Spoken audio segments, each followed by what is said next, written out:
sale todavía pensando. Ay, ahora sí, ahora sí. Ahora sí, ahora sí. Bien.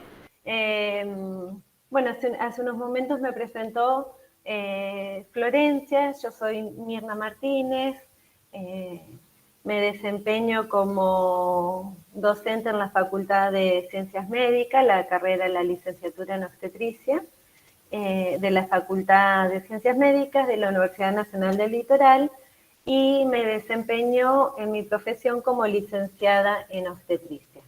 Yo les dejé un link de menti.com, que es para que ustedes ingresen, que pueden ingresar desde su celular o desde la computadora, y ahí les va a pedir que respondan esta pregunta, que mencionen 3 palabras que les sugieran la anatomía o fisiología de la glándula mamaria. Así que cuando quieran, vamos participando. Esto se llama una nube de palabras.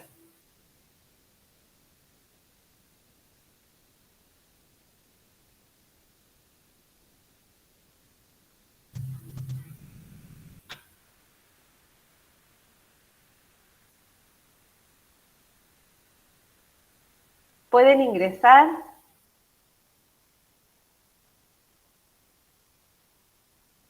Solo 4 personas, 5 personas, vamos, que son 36 personas que pueden opinar y pueden ir escribiendo sobre la glándula mamaria.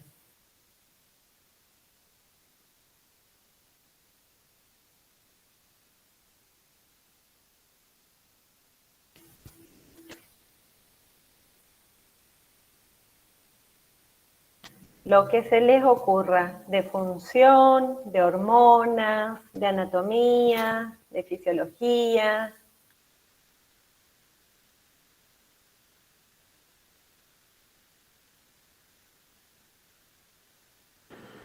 ¿Querés poner de nuevo en este chat el link? Dale. Ay, yo lo puse. Ya está. Lo vuelvo. No, Ingresan está. directamente y les preguntan más. Les deja los espacios para completar las 3 opciones y ponen enviar.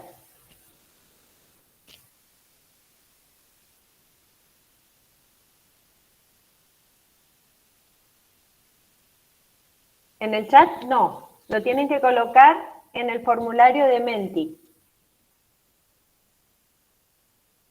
Para Marcela, que escribió ahí en el chat.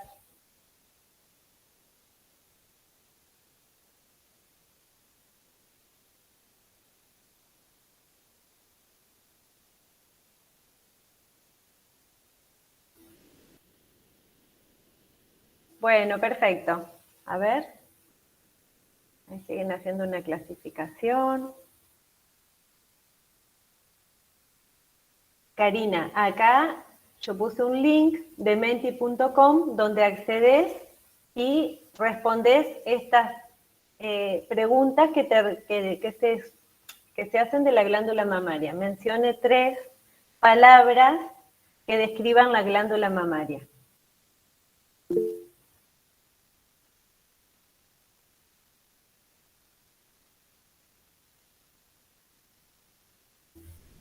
No hay problema, Karina, no hay problema.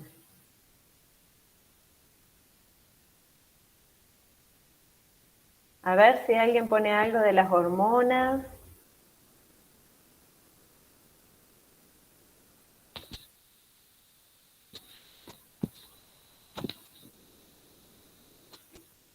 Bueno, muy bien. Si quieren ya los voy cerrando. Y acá podemos ver que las palabras que más se repiten son las que van a estar en mayor tamaño, como es lactancia, alimento, nutrición, alimentación, leche materna. Por allá se acordaron de la prolactina, de la oxitocina. Bien. Todo este conjunto hace a la anatomía y a la fisiología de la glándula mamaria. Perfecto, era una nube de palabras para poder hacer una introducción al tema de hoy. Bueno, ahora vamos a ir. La pueden ir dejando, la pueden salir de ahí y yo voy a compartir otra pantalla.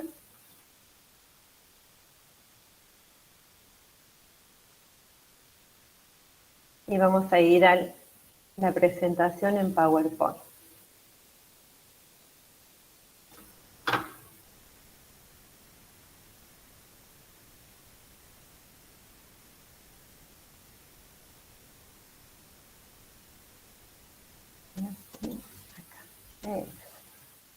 ¿Ahí se ve bien, Flor?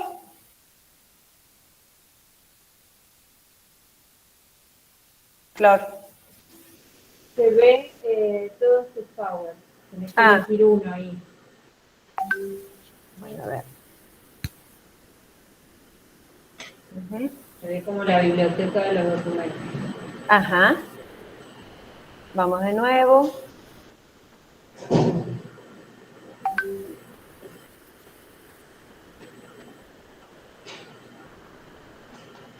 Una ventana. Si yo lo tengo abierto.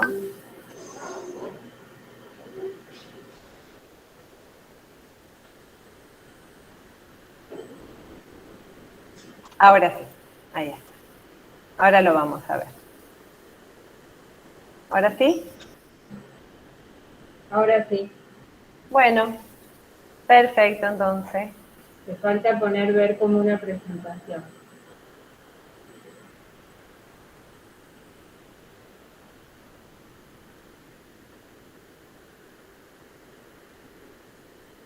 Eso.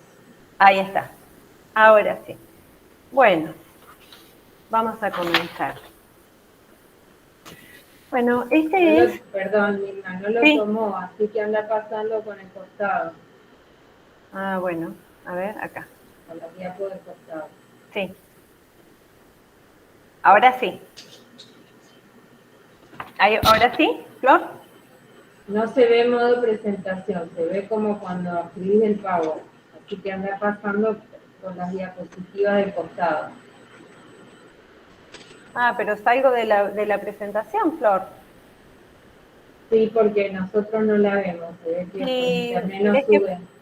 ¿Y querés que pruebe en el PDF? Sí, mejor, si lo tenés. Dale, mejor. lo tengo en PDF. Siempre sube mejor el PDF. Una ventana. Ahí está. Bueno, ahora sí. ¿Ahora Ahí sí? Sí, bien. Perfecto. Bueno.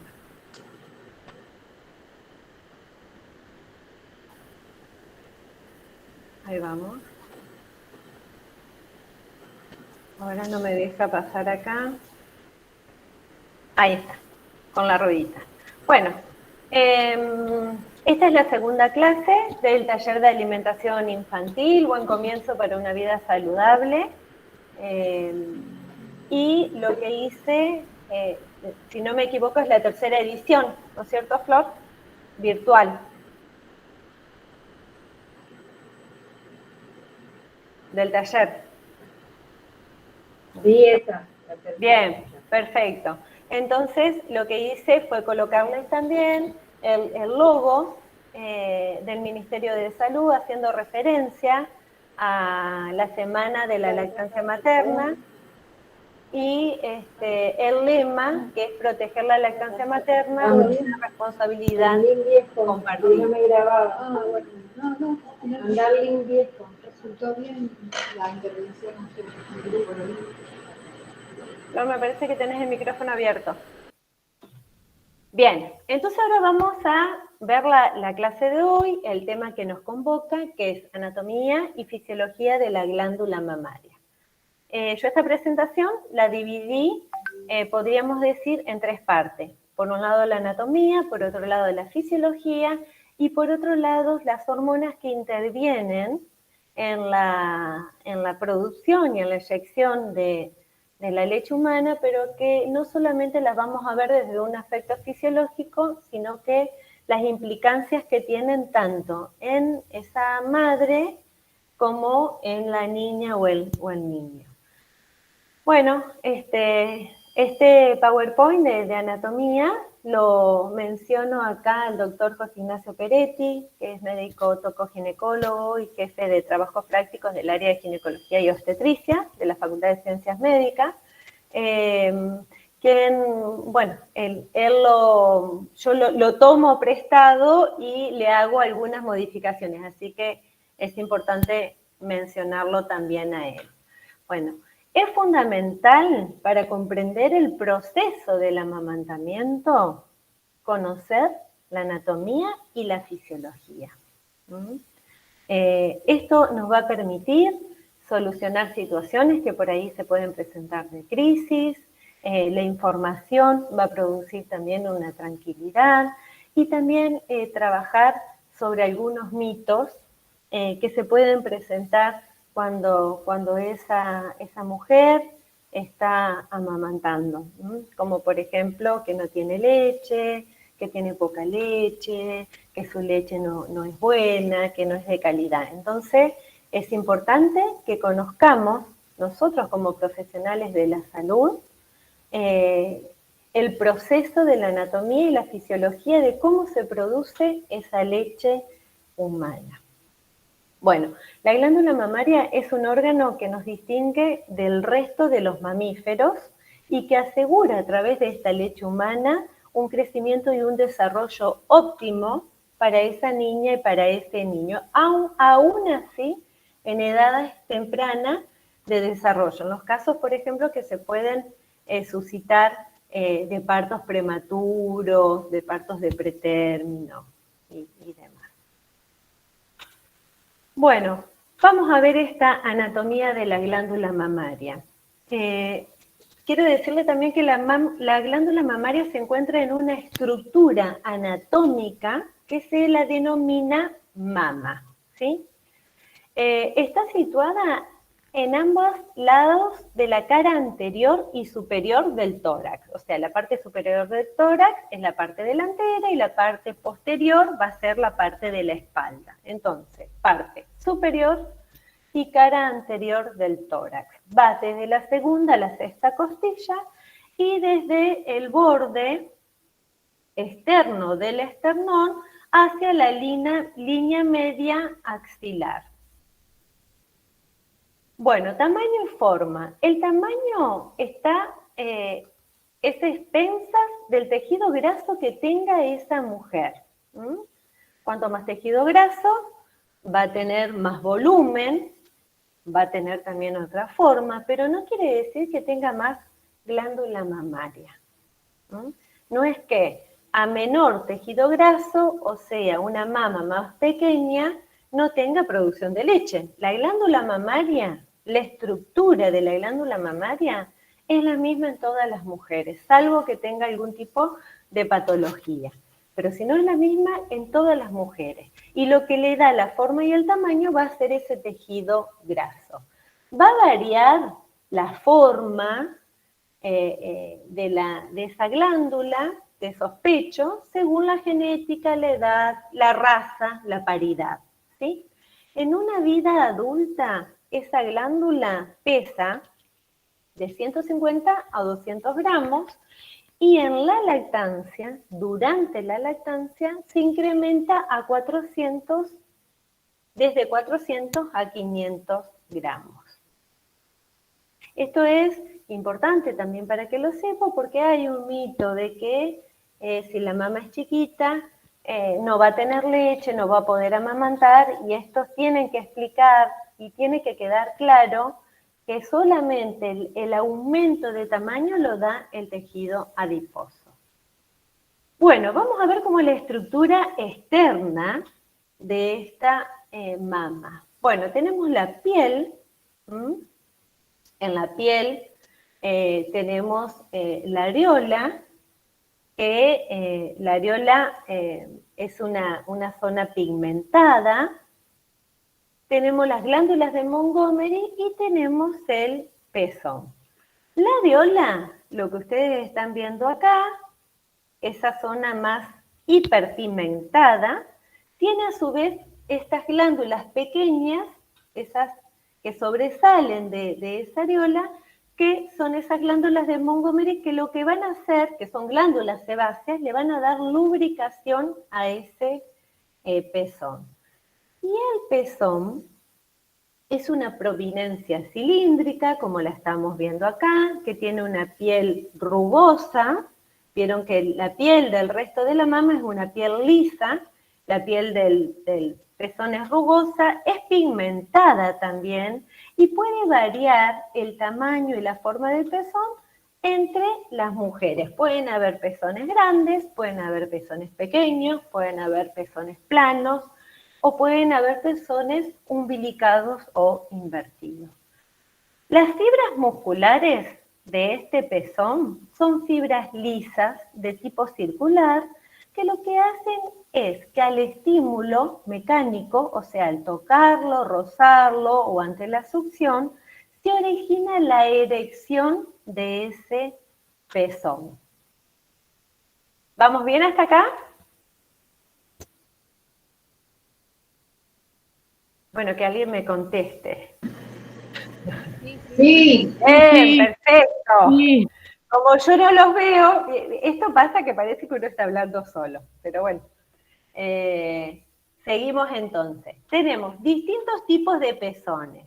Esto es también fundamental que lo sepamos para que podamos charlarlo en el embarazo. En el embarazo se deben mirar las mamas en los controles, en los cursos, porque en realidad podemos también darle una tranquilidad a esa mamá en el caso de que tenga, por ejemplo, un pezón invertido, que cree que no va a poder amamantar, pero no es así.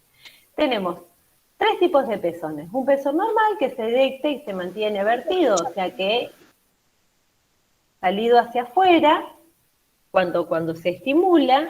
Tenemos un pezón plano, que se mantiene plano al estímulo, pero con el agarre, el acople de la boca de la niña, del niño, del recién nacido, lo que va a hacer es estimularlo y va a formar ese pezón, porque ustedes también recuerden que es muy importante el agarre al pecho, que lo van a ver seguramente en otra clase de esta capacitación. Y el pezón invertido, que es el más temido y el que más genera ansiedad y preocupación, el niño con la succión, con el agarre, el acople al pecho, el acople a la areola, va a hacer de que pueda lograr evertir esta situación del pezón umbilicado. Por supuesto que puede llevar más tiempo por parte del profesional de la salud, más acompañamiento, pero logran amamantar sin ningún problema. O sea, no es que no tienen problemas, sino que van a necesitar quizás un apoyo extra por parte del profesional de la salud, pero pueden amamantar. Bueno, ¿cómo es la estructura interna? Acá vemos 2 imágenes. Yo les voy a decir que esta primera imagen, la que el tejido adiposo es bien amarillo, fuerte, es una imagen que ya está en desuso. La que corresponde es la que está de este lado derecho. ¿Por qué? Porque hubo nuevos avances en la descripción de la anatomía de la glándula mamaria que han hecho que esto cambie su descripción. Vamos a ir viéndolo ahora, qué es lo que va a pasar. Pero lo que vemos en su estructura interna, que tiene alvéolos, que estos alvéolos van a formar lobulillos, forman lóbulos y después se van a unir a un conducto que va a desembocar aquí en el pezón. Bueno, esta glándula mamaria está formada por 3 tipos de tejido. Tenemos el glandular de tipo túbulo alveolar, que es aquí donde está el alvéolo, donde se produce la leche, donde actúa la prolactina, donde actúa la oxitocina y donde a través de un conducto va a salir por el pezón. Tenemos un tejido conjuntivo conectivo, que es el que conecta los lóbulos, y tenemos además los ligamentos de Cooper, que es el que le dan sostén a toda esta estructura. Y por otro lado tenemos el tejido adiposo o tejido graso. ¿Sí? Bueno, quiero decirle que la función principal de la glándula mamaria es transportar, no almacenar la leche. Se transporta desde esa primera estructura del alvéolo hacia el pezón. Lo que vamos a ver acá, que esos conductos, ¿vieron esa estructura blanca que va a ir hacia los alvéolos mamarios?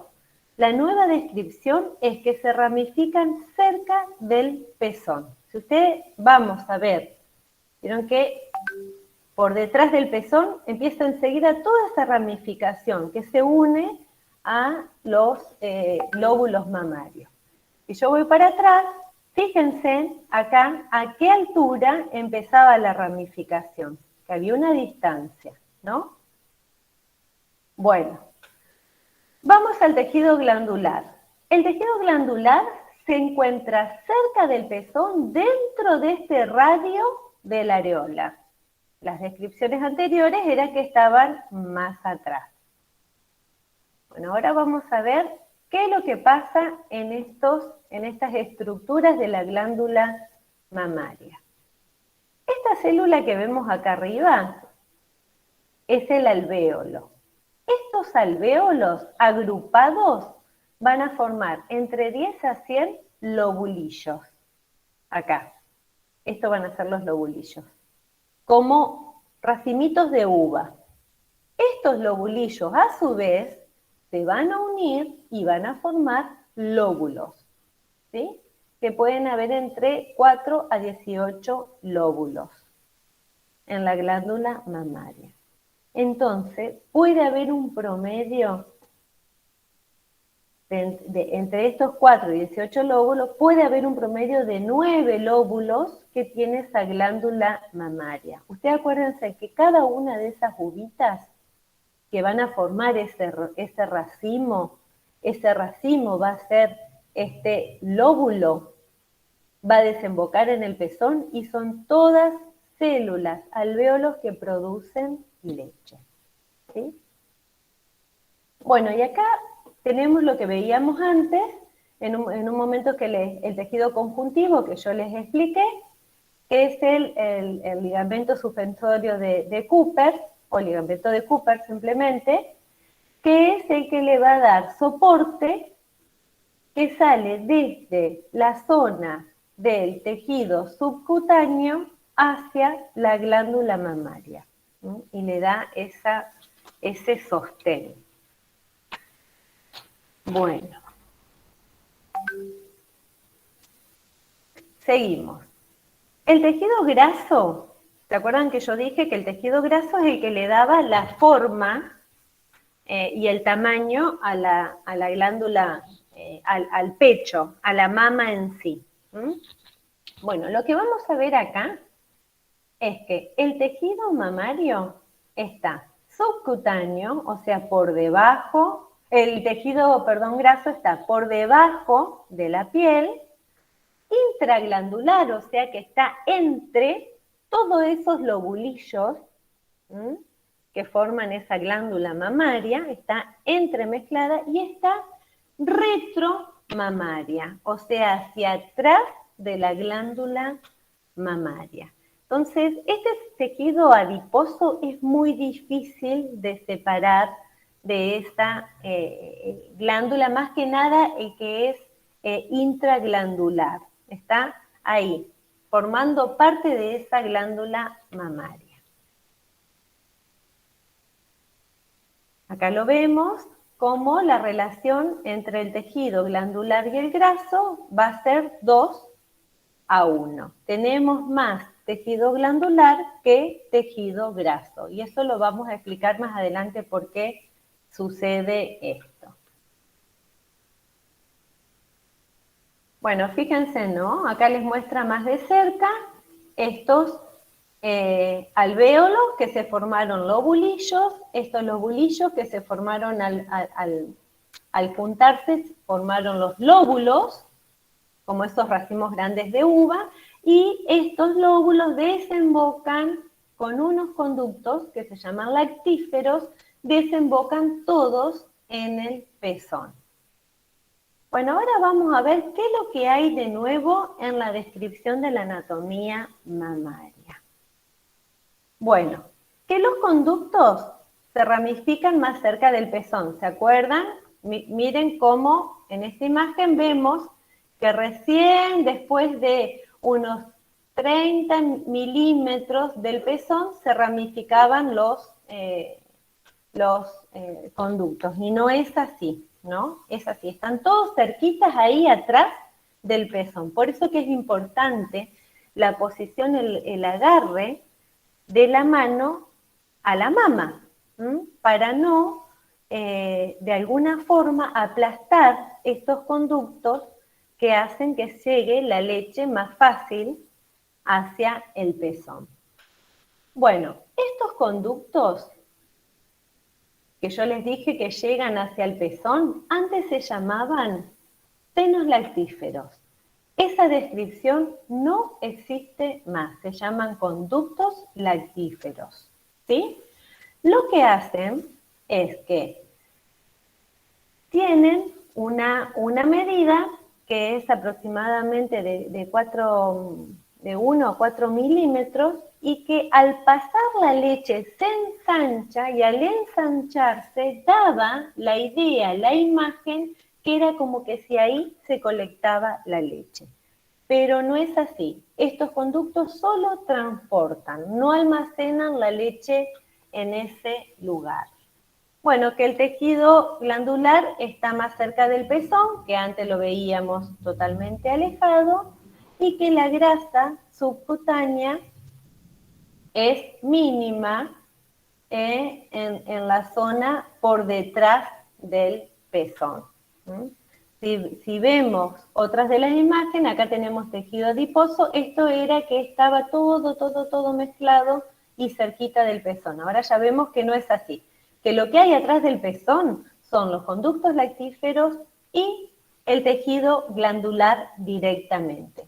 El tejido adiposo se encuentra más atrás, dijimos, subcutáneo, entre las glándulas y por detrás de la glándula mamaria.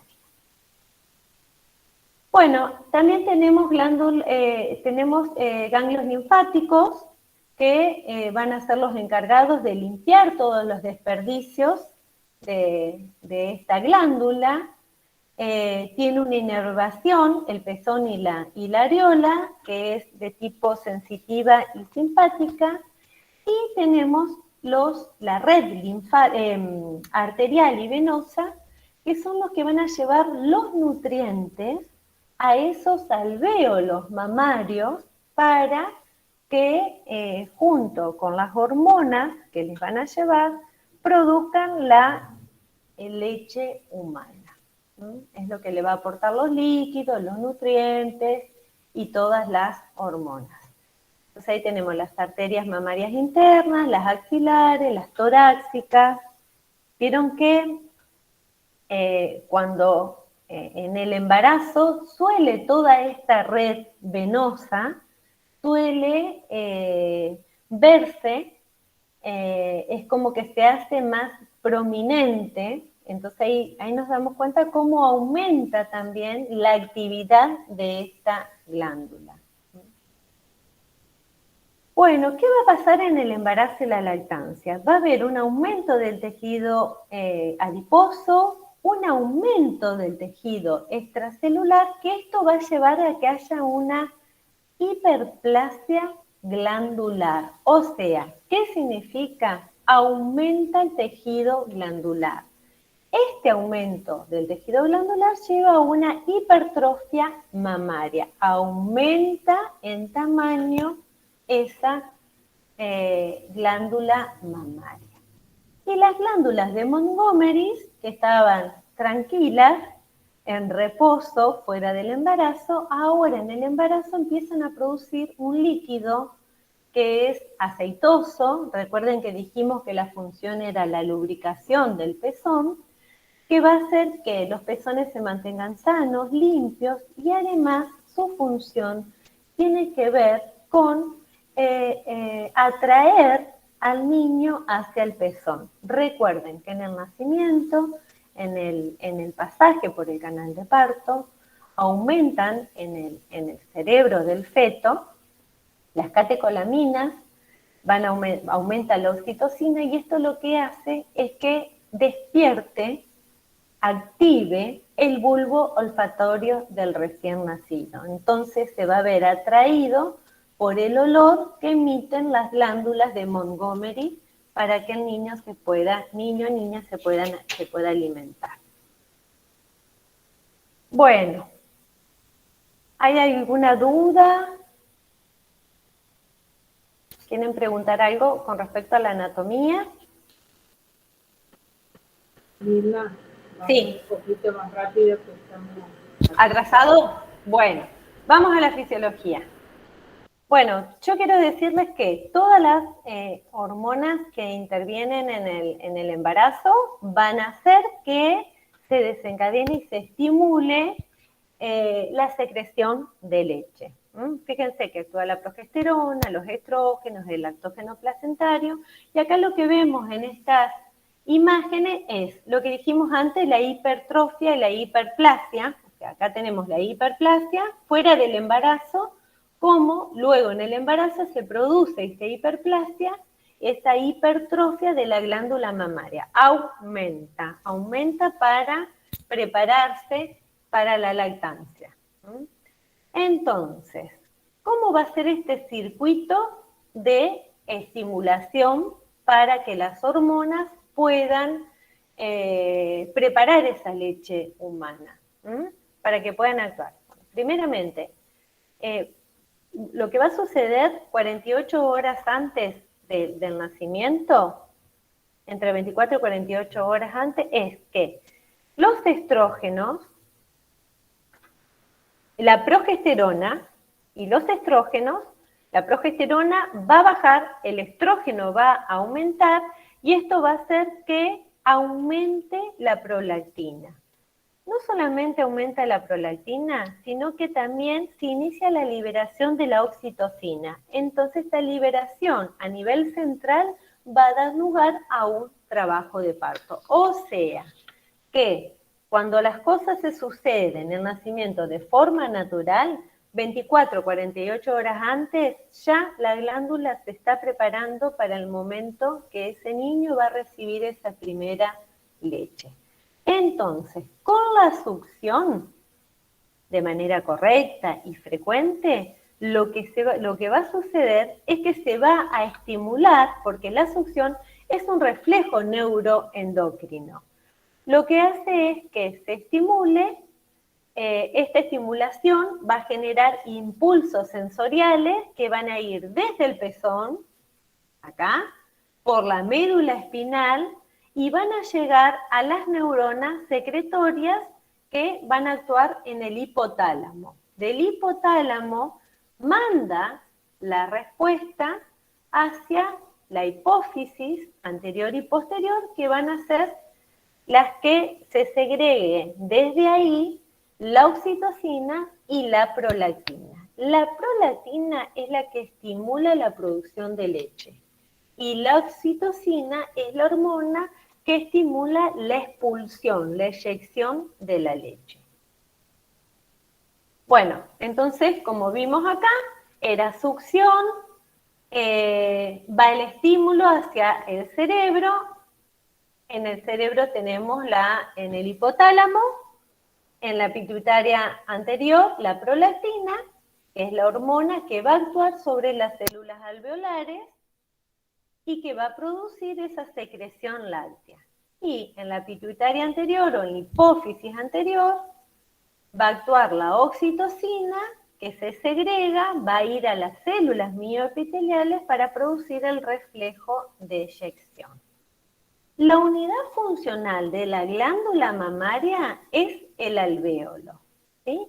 Entonces, acá tenemos un alvéolo. Recuerden que dijimos que el alvéolo eran la primera estructura, luego estos se juntaban y formaban los lobulillos para luego formar los lóbulos que iban a desembocar a través del conducto en el pezón. Entonces, tenemos el alvéolo que en su estructura externa va a actuar en esas células mioepiteliales, la oxitocina, para poder producir contracciones y expulsar la leche que se produce acá en las células donde va a actuar la prolactina, que se impulse hacia los conductos.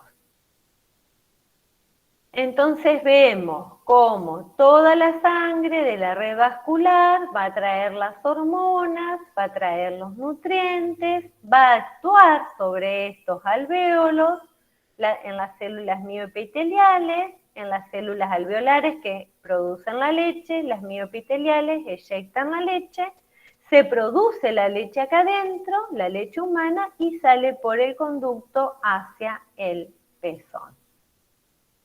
Bueno, muy en cuenta hay que tenerlo a este factor inhibidor de la lactancia, que se llama FIL, que es una proteína que se acumula acá cuando han pasado muchas horas, por lo general después de 3 horas, empieza a crecer esta proteína e inhibe la producción de leche. Por eso que la recomendación es que los bebés deben mamar frecuentemente. Bueno, la prolactina va a ser más alta. En las 2 primeras horas de nacimiento, la naturaleza es sabia, va a estar más alta para que haya más producción, para que ese niño o niña se pueda alimentar. Va a ser más alta en las noches, por eso que tienen que haber mamadas nocturnas que estimulan esta secreción de prolactina. Y quiero decirles que como otro dato importante, la prolactina se segrega después que el niño ha amamantado. Mientras tiene leche en esos ductus, no se produce la prolactina, se produce después. Y después lo que va a hacer es prepararse para la siguiente mamada.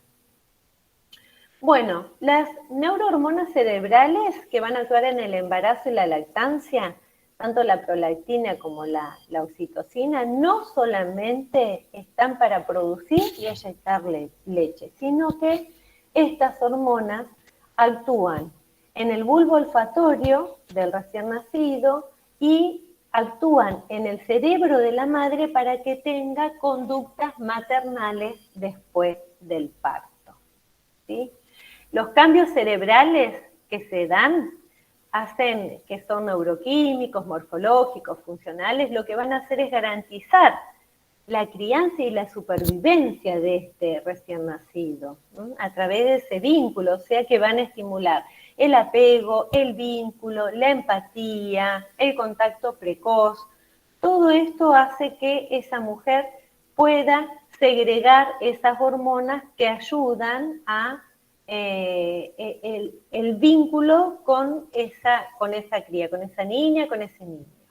Bueno, la prolactina en el embarazo va a hacer que aumente el apetito para que la madre le pueda proveer de nutrientes al feto.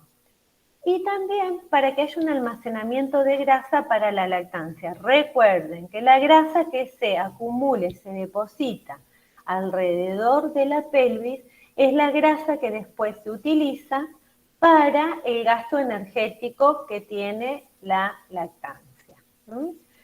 La prolactina disminuye el estrés en la embarazada y en el feto, aumenta esta prolactina a medida que se acerca el nacimiento, estimula también la liberación de oxitocina y de los picos de oxitocina tras el nacimiento.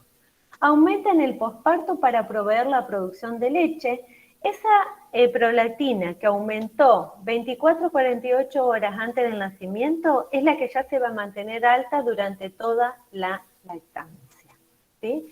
Ustedes, como dato, les puedo decir que la prolactina era de 10 a 20 nanogramos fuera del embarazo y fíjense que durante la lactancia llega a 200, entre 200 y 400 nanogramos por decilitro, por mililitros, perdón. Bueno, esta prolactina ayuda a que haya una adaptación materna, reduce la ansiedad, reduce la agresión, la tensión muscular, hay mayor conformidad y ayudaría a las madres a priorizar ese cuidado infantil. Recuerden que yo dije que la prolactina actúa también en las conductas cerebrales maternales, actúa también en el cerebro. Hace sentir a la madre más relajada y con sueño. ¿Qué produce la oxitocina? Tenemos que tener en cuenta que va a suceder dos situaciones. Una, que la oxitocina se va a segregar a la circulación sistémica, o sea que va a ir a los órganos donde tenga receptores de oxitocina, como por ejemplo la glándula mamaria, el útero, que también la oxitocina, por ejemplo, actúa en el acto sexual también. Y otra parte de la oxitocina se va a segregar en el cerebro y es que va a regular estas conductas o comportamiento materno.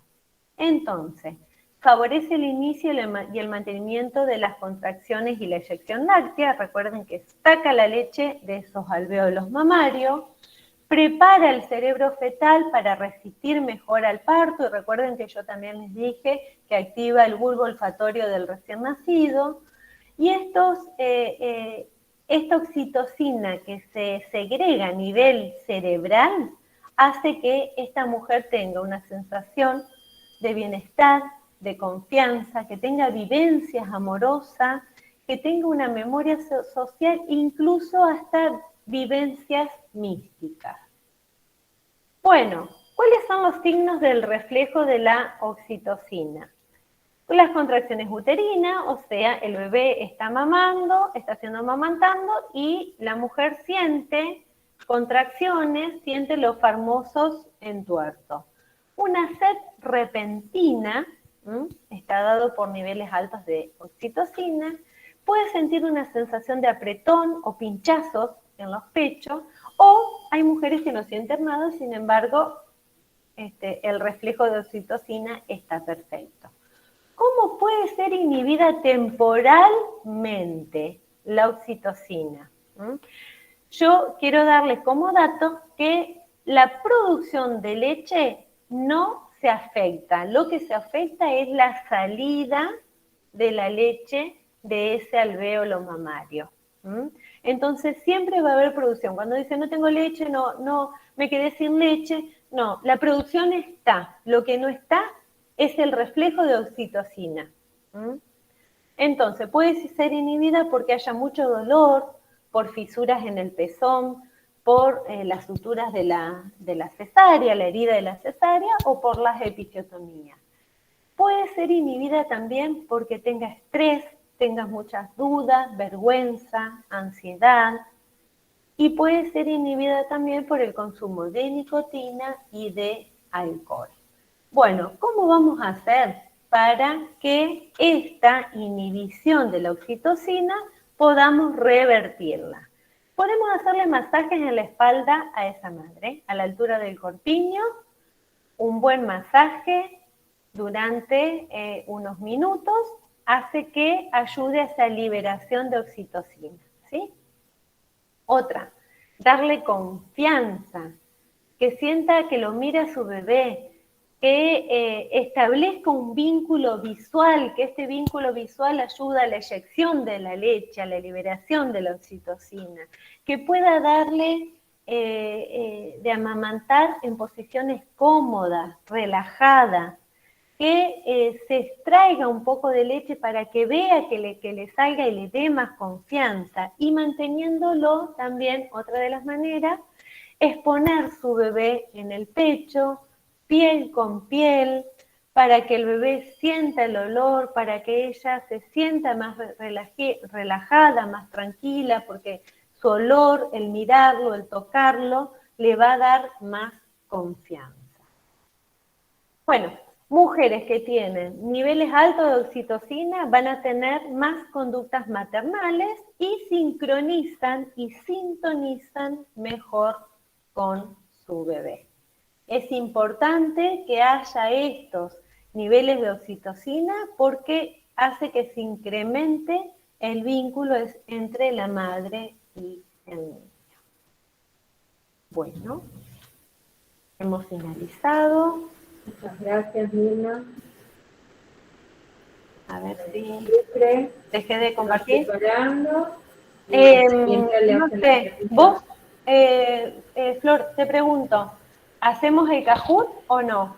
¿Da el tiempo? No nos da el tiempo. Bueno, no hay problema, no hay problema. Lo guardamos. Lo dejamos para otro momento. Lo podemos mandar en el campo. Dale, dale. Bueno, agradecerles y nos vemos en otra oportunidad, en otras capacitaciones y que sigan con la formación, que esto es lo más importante para poder ayudar a las madres y a los niños.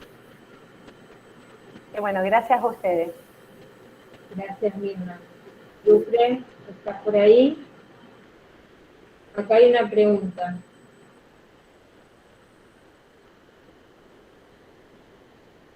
Josefina levantó la mano.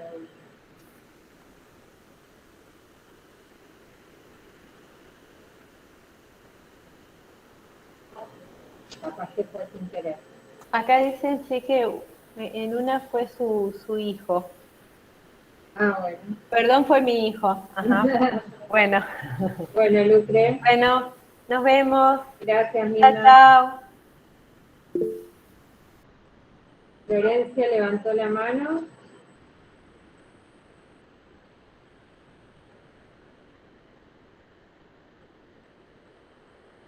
Capaz que fue por error. Entonces, cuando ustedes quieran, arranquen nomás.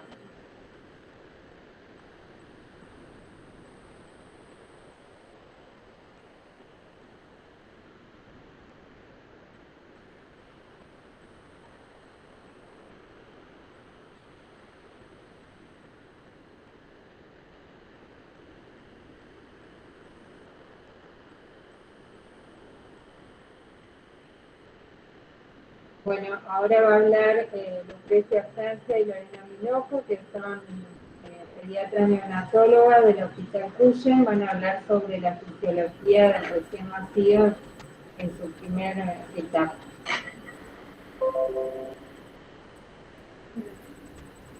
¿Me escuchan ahí? Sí, muy bien. Bueno, aguántenme un segundo. No sé por qué no veo yo la presentación. Ahí voy.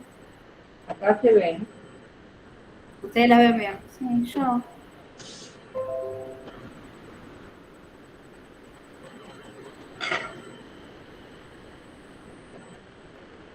Bueno, si no ponemos desde acá. ¿Vos la ves ahí? Ah, no, no vale ellos.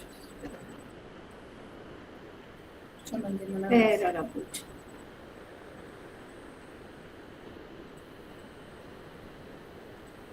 Vamos de nuevo. Disculpen, ya estamos.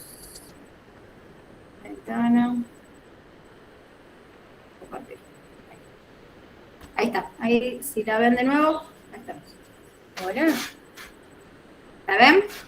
Sí, se ve bien. Bien, perfecto. Bueno, como dijo Florencia, mi nombre es Lucrecia Francia, soy médica pediatra neonatóloga, y la doctora Lorena Miloco, también médica pediatra neonatóloga. Nosotros pertenecemos al servicio de neonatología del Hospital Cuyen. Bueno, y la verdad que estamos muy agradecidas porque, bueno, nos convocan a dar esta charla. Así que de verdad les agradecemos por la invitación. Vamos a empezar la charla. Bueno, vamos a hablar un poquito del recién nacido sano. Cuando uno piensa en lo que es el nacimiento y en la primera hora de vida, todos nos imaginamos correctamente que estamos hablando de un momento sumamente crítico para la persona. ¿Se escucha bien? Porque hay ruidos acá en el patio del hospital. ¿Se escucha? Sí, se escucha bien. Bien. Bueno, sabemos que es un momento sumamente peligroso, donde el niño debe adaptarse a vivir fuera de su mamá luego de un montón de meses, ¿sí? Donde tienen que darse un montón de cambios cardiorrespiratorios para que este bebé pueda sobrevivir fuera de su mamá, y debe comenzar a hacerse cargo de su termorregulación y de su metabolismo para mantener la glucosa en sangre en un nivel normal.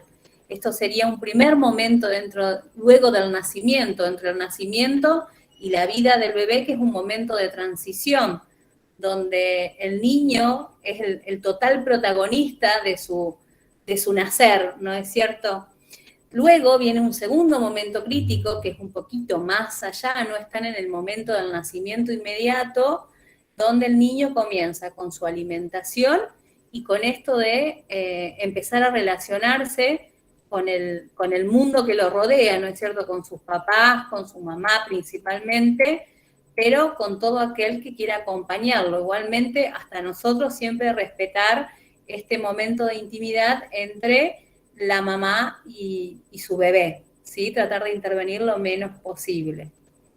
En este primer momento, para que este momento de suma debilidad del bebé, de vulnerabilidad, se cumpla favorablemente, donde tengamos un bebé que esté capacitado para enfrentar el trabajo del parto, enfrentar su nacimiento, comenzar con su vida y con sus necesidades de adaptación afuera de su mamá, este bebé necesita cumplir con un desarrollo adecuado, con tener todas sus funciones cardiovasculares totalmente normales, ¿sí? Y tener las reservas necesarias. Por eso, por lo general, necesitamos un niño con un peso adecuado y un niño de término. En aquellos niños que nazcan antes de tiempo, aquel que nazca con bajo peso o con alguna malformación, especialmente si esta es importante, todo esto que venimos hablando de adaptarse, de nacer, de parirse, va a ser sumamente dificultoso y completamente riesgoso para la vida de este bebé. Igualmente, los dos grandes monstruos para este nacimiento son un nacimiento prematuro o lo que son las malformaciones congénitas. ¿De qué dependemos, o sea, de qué depende que nosotros estemos mejor o peor preparados para este momento? De lo que hablamos siempre y remarcamos siempre, de un adecuado control del embarazo, porque dentro de este control del embarazo nosotros vamos a poder diagnosticar las malformaciones, saber la edad gestacional de este bebé y más o menos estimar el peso que va a tener este bebito al nacer.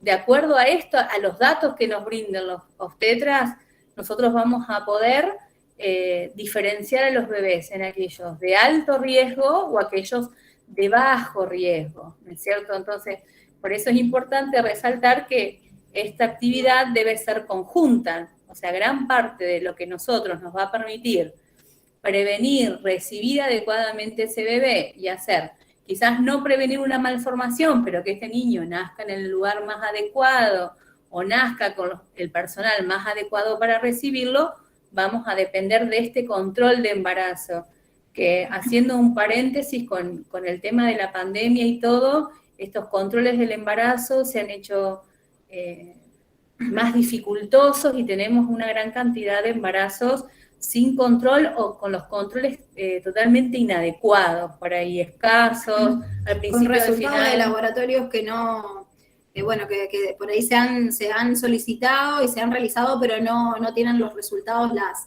madres, ¿no? Las pacientes, entonces se ha dificultado bastante con la pandemia, ¿no? Poder identificar con anticipación estas gestaciones de alto riesgo, pero bueno, como dijo Lorena, es un punto muy importante a tener en cuenta a la hora de recepcionar, ¿no? O de pararse enfrente al recién nacido. Bien, de acuerdo, bueno, a esto que hablábamos de su edad gestacional, cómo lo encuentra en su madurez al bebé, cuánto pesó, independientemente de las malformaciones que se pueden encontrar u otros problemas dentro del embarazo, nosotros podemos dividir a los bebés en término, pretérmino y posttérmino de acuerdo a la edad gestacional que tiene. Siempre acuérdense que la edad gestacional es el dato más importante para considerar qué edad tiene ese embarazo, si se tiene, no siempre es así. Los niños de término son aquellos que nacen entre las 38 y las 41 semanas, los pretérminos por debajo de las 37 y los posttérminos más de 42 semanas. Dentro de los pretérminos tenemos estos tardíos, que son a partir de las 35 semanas, y los tempranos, cuanto más chiquitos son. Y en cuanto a su peso, tenemos los niños que son de alto peso, bajo peso y un peso adecuado. ¿Sí? Esto está lo que hablábamos recién, que siempre lo vamos a repetir, o por lo menos en esta primera parte, están íntimamente ligados a los antecedentes obstétricos. Por eso es importante la comunicación previa de todo nacimiento con el obstetra, ¿no es cierto? Y también se va a asociar al pronóstico que va a tener ese niño en cuanto a su capacidad de nacer, digamos. Como hablábamos recién, o digamos lo más urgente, lo más importante que debe hacer el niño es llorar, que es lo que siempre, o respirar, que es lo que siempre pensamos. El niño debe nacer y respirar pronto. ¿Sí? Estos son los cambios más urgentes y más importantes que se dan dentro de esta transición de la mamá a una vida autónoma del niño. ¿Sí? Hablamos otra vez y lo vamos a repetir varias veces, que depende de la estructura anatómica de los niños que estén sumamente normales y el desarrollo que ha alcanzado. Volvemos a decirlo, las malformaciones congénitas y la prematurez son la causa para que esto no suceda, digamos. Y los partos pretérminos son la principal causa de muerte neonatal. Y a pesar de todo esto, queríamos resaltar esto, que a pesar de tener niños normales, sanos, sin malformaciones, de término, con peso adecuado, pueden también presentar dificultad en la transición, que esto se da principalmente en algo que se ha vuelto muy frecuente para la neonatología, que es la cesárea programada sin trabajo de parto. Los niños durante el trabajo de parto producen toda la reabsorción del líquido dentro del pulmoncito, que esto cuando no hay trabajo de parto y se hace una cesárea programada, esto no existe. Entonces muchas veces estamos teniendo que hacer alguna intervención neonatal en un niño que tenía todo para nacer bien. Eso por ahí, para que ustedes, los que hacen consultorio obstétrico, resalten a la mamá, porque por ahí ahora hay toda una cosa que las mamás le tienen miedo al parto, que me va a doler, que no voy a poder.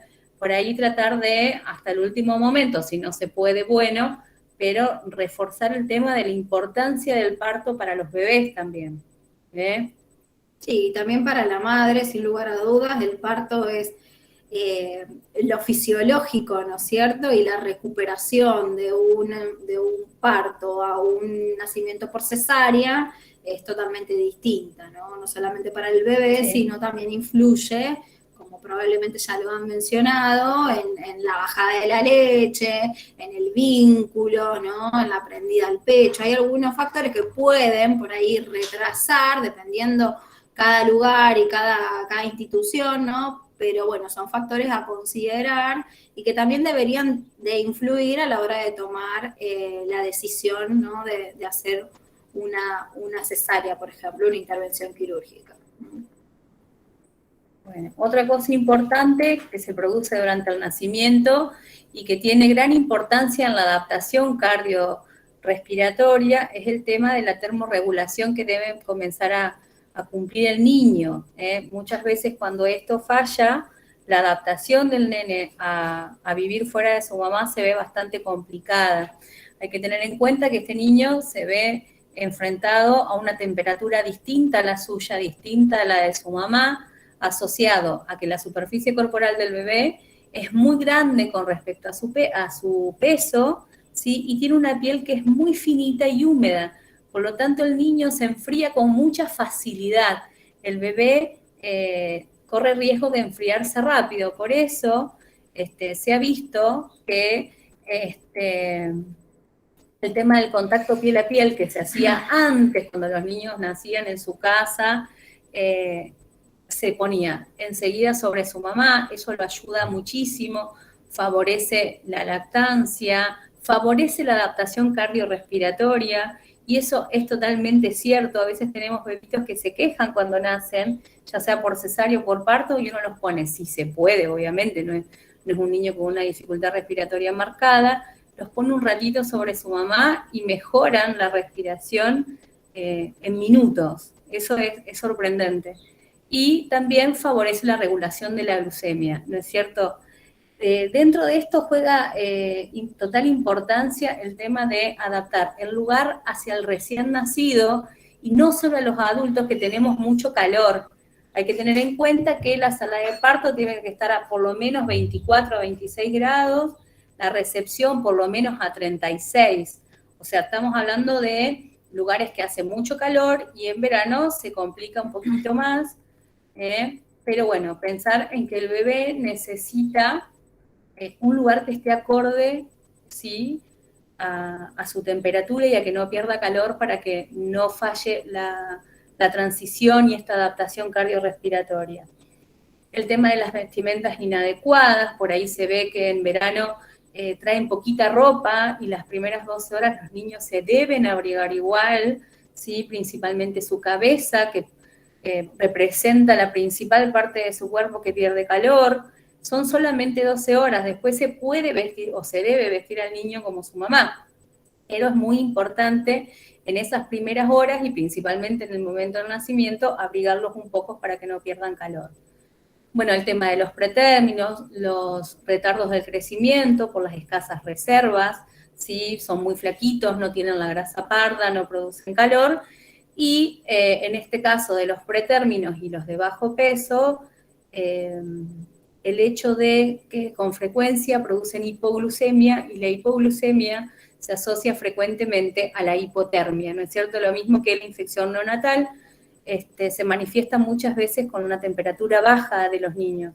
Por ahí tenerlo en cuenta que no siempre van a ser fiebres, sino que muchas veces puede ser un niño que está frío. Bien, una vez que nosotros ligamos el cordón, el niño debe comenzar a regular su metabolismo. En la primera media hora de nacimiento, la glucosa a nivel sanguíneo va a empezar a caer. Es normal, por lo tanto, el niño comienza un proceso de movilización de la glucosa desde el hígado hacia el torrente sanguíneo, como para mantener esto en niveles normales, ¿sí? Volvemos, es medio que es repetir todo, pero todo está totalmente ensamblado, digamos, no podemos separar al niño en múltiples partes en cuanto a la adaptación. Bueno, factores de hipoglucemia, lo que venimos diciendo, ¿no es cierto? Un pretérmino, un retardo, ¿sí? Y acá también el hecho del aumento del gasto en los trabajos de partos prolongados, en el sufrimiento fetal, que está todo íntimamente relacionado, y en el caso de inmadurez del sistema endocrino, en el caso de los prematuros, de las disfunciones del sistema del metabolismo, como son las enfermedades que buscamos en el estudio del taloncito, y el aumento, por ejemplo, de la necesidad de las reservas en cuanto en el caso de, por ejemplo, la sepsis. Bueno, en el segundo momento crítico es un poquito más simple, es el hecho de que el niño comienza con su alimentación y la construcción de los vínculos, ¿sí? En esta primera hora de vida principalmente, que es cuando el niño se mantiene despierto, donde comienza a relacionarse principalmente con su mamá, con su papá. En este caso hay que tener mucha atención a que lo que hablan siempre, el tema de que los vínculos se comienzan desde el embarazo, por lo general en forma favorable, pero hay que tener en cuenta lo que son las depresiones, los consumos de sustancias, donde este vínculo quizás a veces se ve un poco intervenido por por las cuestiones de sentimientos maternos más que nada, o bueno, también de los paternos también. Y bueno, y ahí comienza, con este comienzo de los vínculos, obviamente siempre hay que intentar actuar sobre la madre, que está sumamente vulnerable, está amorosa con su bebé, para dar comienzo a la alimentación, más allá de ser necesario, por lo que hablábamos recién, de que el niño comience a mantener su metabolismo acorde, ¿no es cierto que es necesario para eso? También el tema del vínculo con su mamá, aprovechar ese momento íntimo de ellos dos como para comenzar el amamantamiento, ¿no es cierto? También para la prevención, como dice Lucre, siempre buscar el beneficio para la mamá también disminuye las hemorragias maternas, la prendida al pecho pronta.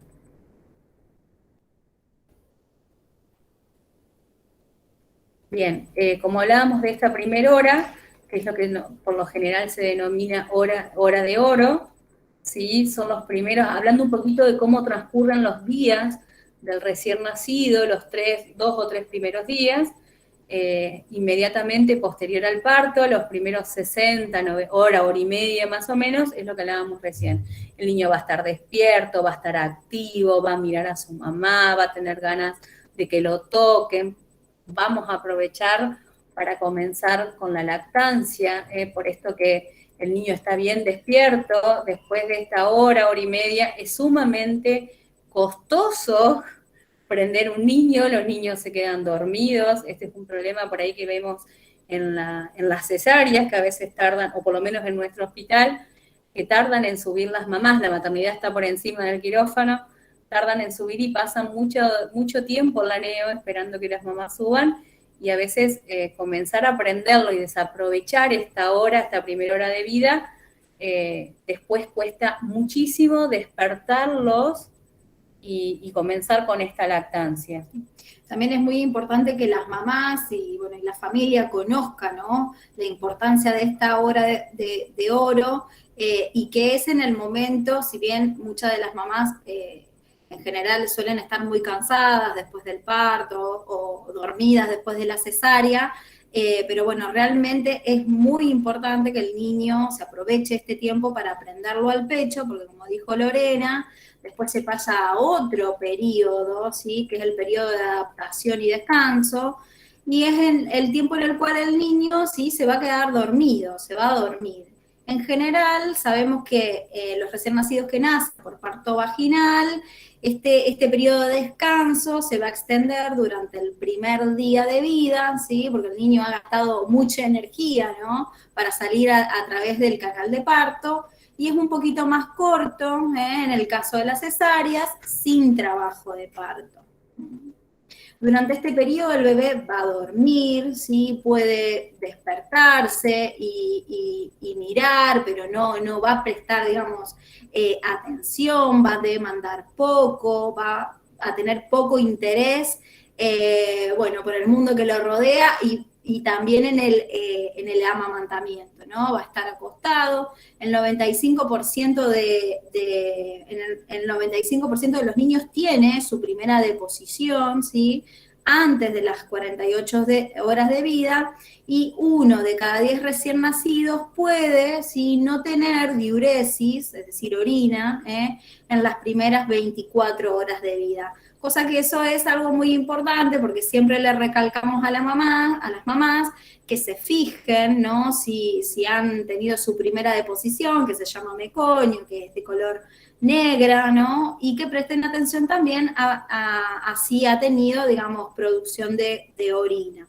Sí, quizás lo que se dediquen a hacer recepciones que aclaren si el bebé, fue un meconial o si hizo pis durante la mesa de recepción, porque posiblemente sea el único pis que veamos durante el día, y es muy angustiante para las mamás que el bebé no haga pis, y los bebés hacen muy poquito el primer día.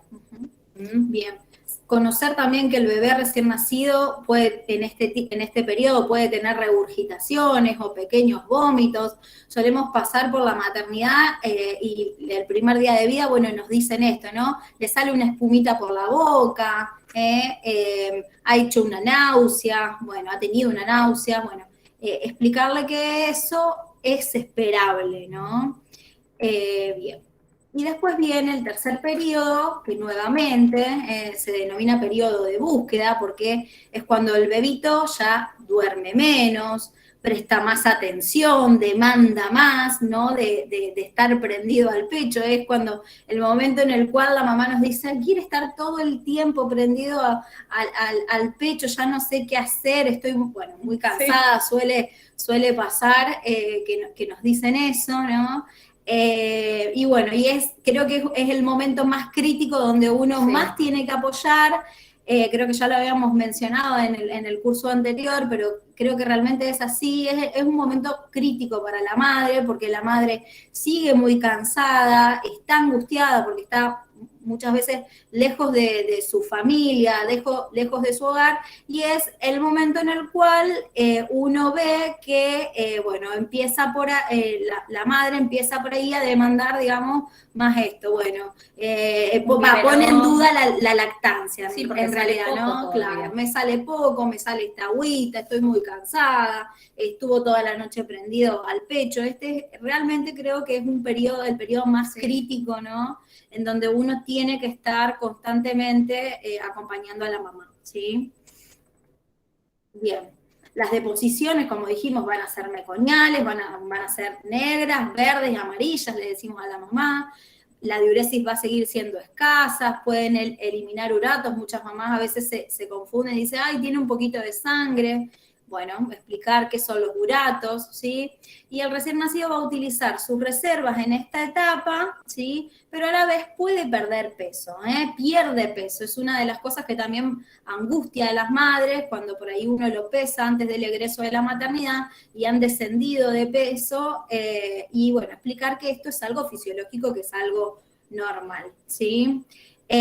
Bueno, y lo más importante, esta foto a mí me encanta, ¿no? Que dice, las visitas no deben interferir en la interacción, ¿sí? Del niño con los padres, Bien. Bien, la alimentación al pecho tiene que ser temprana, tiene que ser frecuente y sin horario, ¿sí? Esto va a brindar un aprendizaje para la madre, un aprendizaje para el bebé, va a motivar a la mamá, ¿sí? Y por sobre todas las cosas, que seguramente ya lo han charlado o lo charlarán en los próximos encuentros, trae un montón de beneficios, tanto para la madre como para el recién nacido, como por ejemplo la inmunidad, ¿no? La inmunidad que tiene ese calostro, ¿no? Y que no lo va a engordar, solamente lo va a hidratar y lo va a vacunar. ¿Sí? Reivindicar un poco el calostro, porque algo muy frecuente es que uno ingresa a la pieza de la mamá y la mamá te dice, solo me sale calostro. Explicarle que va a salir 3 o 4 días y que la importancia del calostro es mantenerlo hidratado y darle esa vacuna que no le damos nosotros al nacimiento, sino que es mucho más amplia. ¿Sí? Reivindiquemos el calostro. Sí. Chicas, vayan cerrando. ¿Vamos cerrando? Vamos cerrando, bueno, ya terminamos, sí. Bueno, y el último periodo, que es el de la lactancia establecida, que se da en 48 horas más o menos en los partos vaginales y luego 72 horas en los nacimientos por cesárea, ¿sí? Bueno, es cuando el niño comienza a demandar de forma más cíclica, ¿sí? Duerme mientras realiza la digestión, ¿sí? Está más tranquilo, se queda, en general se queda en la cuna, ¿sí? Las deposiciones, bueno, como dijimos, empiezan a cambiar, empiezan a ser más líquidas, más amarillentas, ¿sí? Puede tener hasta 12 deposiciones en el día. Y si quieren podemos dejar hasta ahí, porque la otra parte era internación conjunta, pero creo que digamos, que lo que tienen que saber de la internación conjunta, que es un momento en el cual es una oportunidad, en realidad, en el cual tanto el obstetra como el pediatra o el neonatólogo pueden charlar con la madre para hacer promoción y prevención de la salud de los dos, ¿no? Identificar factores de riesgo sociales, revisar nuevamente el carné perinatal, colocar las vacunas, solicitar el screening neonatal y las otras emisiones acústicas. Establecer el nuevo control 48, 72 horas después de la maternidad, que antes hacía los 10 días, los 15 días, explicarle a la mamá que es muy importante que 48, 72 horas de que salió de ahí, vaya a su pediatra de cabecera y en algunos casos, incluso hasta 24 horas, los que quizás han bajado de peso un poquito exagerado, los que tienen quizás algún valor de bilirrubina que no ingresan luces, pero que necesita una segunda revisión. Y fundamentalmente estos que estamos hablando, ¿no? De por lo menos el médico ver, ¿sí? 2 tomas, ¿sí? Completas, del niño, ¿no? Dos prendidas al pecho por lo menos, 2 prendidas al pecho de la alimentación. Y el tema de los factores de riesgo en este momento, en cuanto a la familia, ¿no es cierto? Establecer el contacto con servicio social, que se comuniquen con los centros de salud para confirmar el bienestar de ese niño, va a continuar más allá de la maternidad, ¿no es cierto? Que esto no sea un seguimiento y una preocupación que se termina en la maternidad, sino que se prolongue más allá, ¿no es cierto? Esto que había, la última, y esto que mencionó tanto Lorena al principio, ¿no? Para que se den los criterios al alta, ¿sí? El recién nacido tiene que tener una estabilidad fisiológica, la preparación y la competencia de la familia para proporcionar una atención adecuada a ese recién nacido en la casa, en el domicilio, ¿sí? Y la garantía de tener un acceso a los recursos del sistema de salud. Bien. Muchas gracias. Muchas gracias, chicas. No sé si alguien tiene alguna pregunta. Voy a habilitar el micrófono y hacerla. Acá dice Luciana, chicas, ¿por qué en su hospital se llevan al bebé al aneo mientras espera a la mamá por la cesárea? Porque no hay un espacio.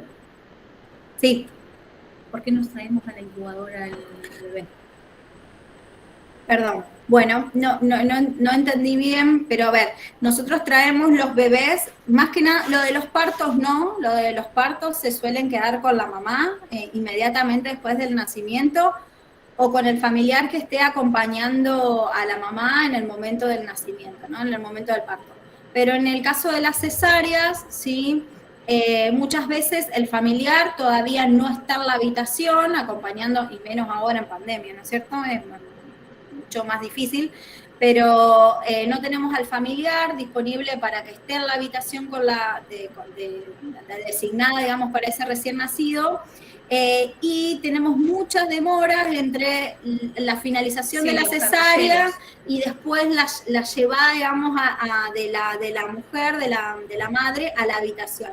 Sí. Entonces, en ese periodo de tiempo, para el recién nacido tiene que quedar en algún lugar, y bueno, ese lugar suele ser en una incubadora dentro del servicio de neonatología. Que no esté ingresado con los la bebés, sala. claro, eso, ojo. No con los bebés que están internados por otras condiciones, por infecciones o dificultades respiratorias, sino que quedan en otro sector que ya está designado dentro del aneo. Esos bebitos quedan hasta que la mamá vaya a la habitación. Sí, porque incluso los camilleros se niegan a trasladar las 2 personas juntas.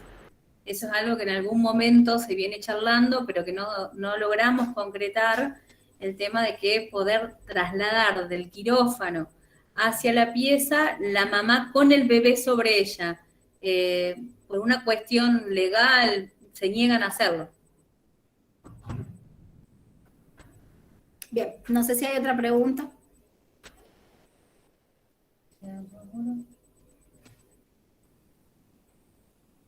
No, la que se quedó me parece congelada es la flor.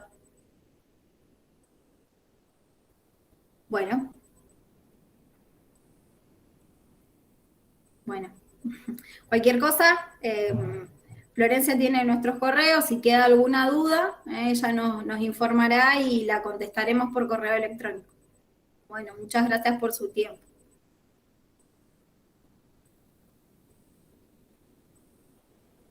Me parece que se cayó Flor, que se...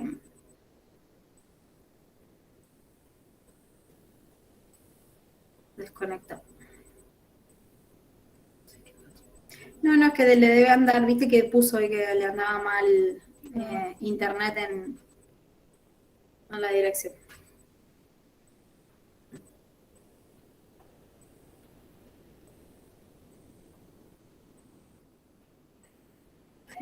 Hola chicas, ¿cómo andan? Ahí Flor me está escribiendo que se le perdió la conexión. Ah, sí, sí. Ah, estaba lo de los bebés laneos. Sí, sí. Felicitaciones a la que se va a vacunar. Uh-huh. Sí. Bien. Sí, acá está. Con respecto a la pregunta esa de Luciana, me parece que vi, estamos todos de acuerdo, creo que no debería haber separación del niño de la madre, no sé si Luciana está por ahí, pero bueno, digamos, la verdad es que todavía hay muchas barreras, desde la parte humana, ¿no? En cuanto a formación, hasta la parte muchas veces edilicia, ¿no? Hay barreras institucionales, barreras personales y barreras institucionales, que hay que ir modificando, de eso no hay duda, no hay duda. Y bueno, y la idea es esto, ¿no? Con estas capacitaciones que sean abiertas a todos los profesionales, no solamente a los neonatólogos, sino a la gente de limpieza, a la gente que traslada pacientes, a los camilleros, a los administrativos, bueno, que sean charlas abiertas, capacitaciones abiertas para que todos puedan entender la importancia que tiene no solo la lactancia, ¿sí?, sino mantener unido a la madre y al niño, ¿no?, y respetar ese vínculo, ¿no? Realmente, bueno, no sé, yo creo que es sumamente importante y hay que seguir luchando para eso, para poder conseguirlo. Bien, bueno, Flor todavía no puede entrar, pero me dijo que me presente y arranque yo con el próximo tema, si no hay más preguntas. Bueno, Jessica. Bueno, a ver, voy a compartir pantalla.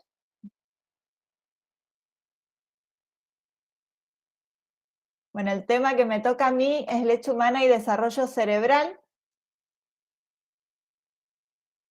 Ahí se ve, si alguno me puede decir.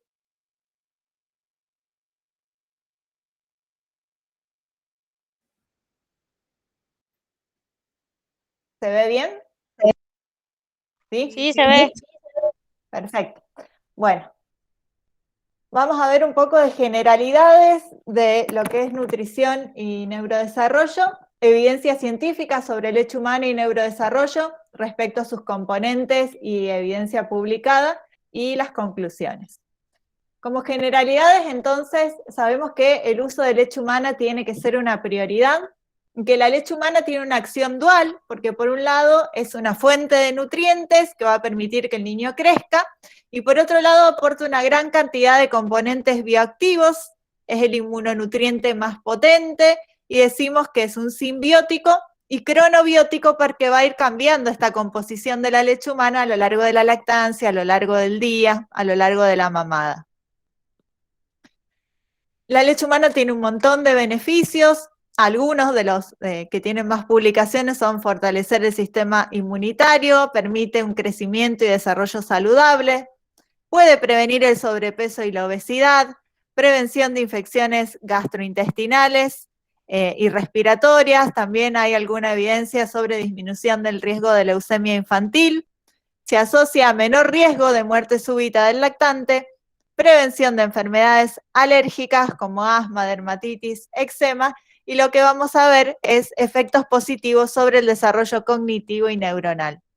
Y el motivo por el que la lactancia materna aporta justamente todos estos beneficios para la salud del niño es sobre todo debido a la composición que tiene, que es tan específica y tan compleja. A ver, ¿qué no pasa ahora? Bueno, eso en general. Ahora respecto a los beneficios que tienen sobre el niño prematuro, a corto plazo, protección contra la enterocolitis necrotizante, protección contra infección y sepsis, mejor tolerancia alimentaria en los niños alimentados con leche humana, se llega más rápido a la nutrición enteral completa y disminuye también el riesgo de sepsis y una estadía hospitalaria más corta, y además hay una reducción de los costos sanitarios, que bueno, hay cada vez más evidencia publicada también al respecto. Y a largo plazo, un crecimiento cerebral mejorado, maduración más rápida del tallo cerebral, que resulta en un mejor control respiratorio, desarrollo neurocognitivo y crecimiento cerebral, función retiniana, hay menos riesgo de retinopatía o hay retinopatías menos severas, supresión del estrés oxidativo resultando en menos displasia broncopulmonar y menor injuria cerebral, y también a largo plazo hay un riesgo reducido de alergia, de enfermedad cardiovascular y de síndrome metabólico. Ahora, en cuanto a la nutrición y el neurodesarrollo, el neurodesarrollo es un proceso complejo que empieza en la vida intrauterina y que va a ser influido por factores tanto endógenos como exógenos, y la lactancia materna se comporta, por supuesto, como un factor exógeno. Si vemos lo que es el crecimiento y el desarrollo cerebral, sabemos que alcanza su mayor velocidad en la vida intrauterina. Durante la formación del cerebro, 250.000 neuronas aparecen a cada minuto. Al nacer, casi todas las neuronas que conforman el cerebro adulto están presentes, y a los 2 años de edad del niño, el cerebro tiene cerca del 80% del tamaño del adulto. El cerebro del neonato tiene una gran plasticidad, pero a la vez también una gran vulnerabilidad. Si pensamos en un cerebro a las 25 semanas de edad gestacional, este cerebro se va a asemejar a un grano de café, es bilobulado y liso, sin cisuras ni circunvoluciones, y cuando ya llega a la edad de término, a las 40 semanas de edad gestacional, este cerebro va a ser más parecido a una nuez, es bilobulado y con una amplia presencia de cisuras y circunvoluciones. Y la pronta administración de nutrientes en estos niños es de primordial importancia si lo que queremos lograr es mejorar el resultado en el desarrollo neurológico.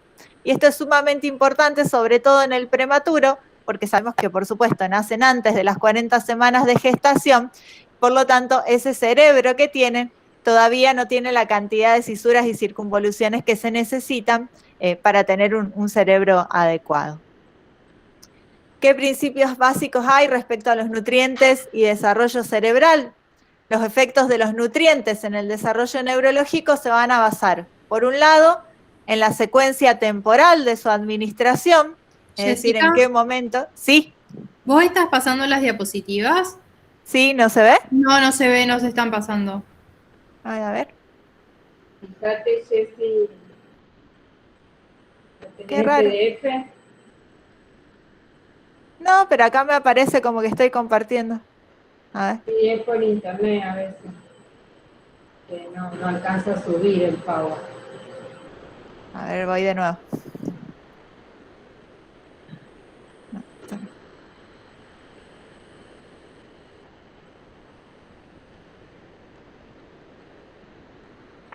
¿Ahí se ve? Todavía no. A ver. Ahora sí. Pero se ve no como presentación, se ve como si vos cuando estás Ahí lo haciendo el Power. ¿Y dónde lo pasando? Ahí. Ahí va, ¿se ve? No. Si no, andalo pasando desde el costado. ¿Viste? Cuando vos haces el Power, que te quedan las diapositivas en el costado. Sí. Andar chiteándolas de ahí. No lo pongas en modo presentación.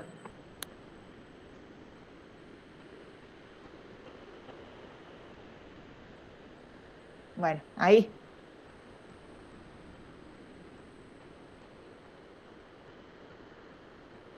Nosotros ¿Se estamos ve ahí? viendo la 9.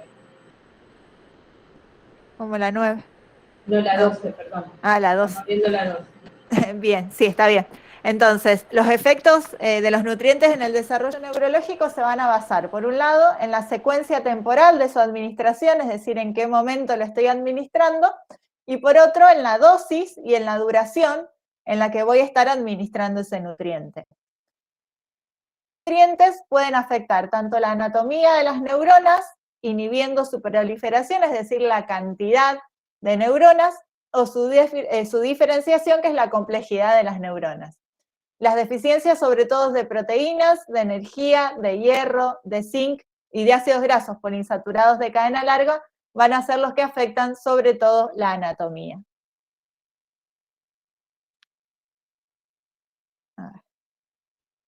Bien, como podemos ver en este gráfico, entonces el crecimiento del cerebro se da sobre todo en el último trimestre del embarazo. El cerebro total duplica su volumen, la sustancia gris cortical aumenta 4 veces y la gris subcortical y basal aumenta en un 70%. Pero el volumen cerebral continúa aumentando hasta los 2 años de edad, por lo tanto es sumamente importante tanto la nutrición de la vida intrauterina, es decir, durante el embarazo, en el caso de la mamá, como en la vida extrauterina. Aquí vemos en gráficos bastante parecidos, pero para que vean que en el periodo de lactancia todavía hay muchas funciones del desarrollo cerebral que se están llevando a cabo, llegan como al tope máximo el desarrollo de la sinapsis, el desarrollo de las dendritas y la mielinización. Entonces es fundamental tener en cuenta este periodo de lactancia.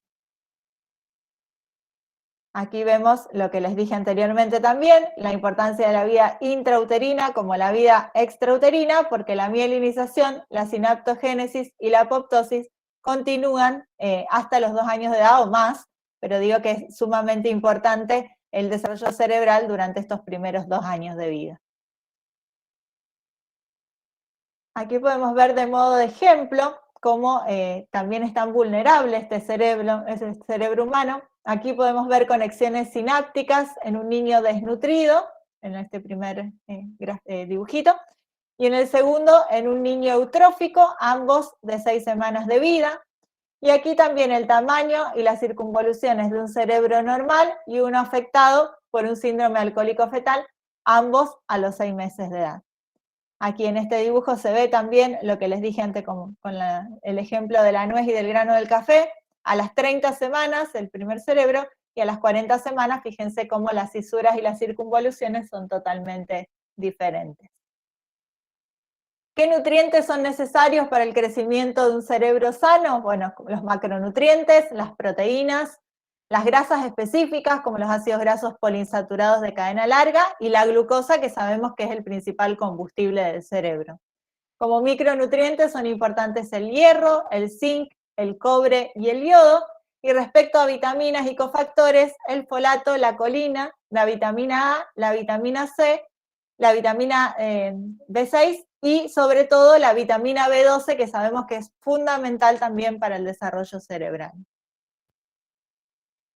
Además, el retraso del crecimiento postnatal puede afectar el desarrollo neurológico. Nosotros medimos el crecimiento global de los niños a través de medidas antropométricas como peso, longitud corporal y perímetro cefálico, y esto es un indicador indirecto, un marcador indirecto del estado nutricional. La deficiencia de la ganancia ponderal, es decir, la ganancia de peso por debajo o por un bajo aporte energético en forma sobre todo de hidratos de carbono y de grasa, se ha visto en la evidencia que lleva a una pérdida de sustancia tanto blanca como gris, así también como en resultados precarios del desarrollo neurológico. Y tener en cuenta que durante estos primeros 2 años de vida las grasas desempeñan un papel muy importante en lo que es el desarrollo cerebral, ya que el cerebro, gran porcentaje de esta composición cerebral está dada por grasas.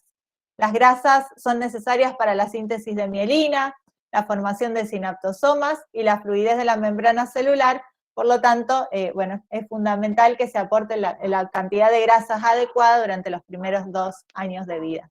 Y las proteínas, por supuesto, también van a ser sumamente importantes porque van a formar parte del andamiaje estructural para el cerebro, es decir, forman las estructuras cerebrales, y además porque también forman parte de elementos constitutivos de moléculas de señalización, como son los factores de crecimiento y los neurotransmisores, que todo esto va a influir en la cognición.